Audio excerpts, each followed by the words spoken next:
నీ జీవితంలో ఏం మేలులు జరిగినాయో చెప్పంటే, ఆమె జీవితంలో 90% మేలులు జరిగినా, 10% కీడు జరిగినా కూడా మేలే జరగలేదయ్యా నాకు.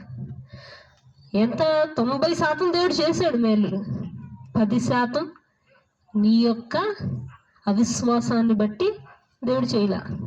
కానీ అవేం చెప్తుంది, సంవత్సరం అంతా నేను ఏడుతున్నానమ్మా, సంవత్సరం అంతా నేను ఏడ్చానే. అదేంటమ్మా ఇల్లు కట్టుకున్నావు కదా అంటే, ఇల్లు కట్టుకున్నానయ్యా, ఈఎంఐలు కట్టలేము. అరే నీ మరి పిల్లలకు పెళ్లి చేసావా?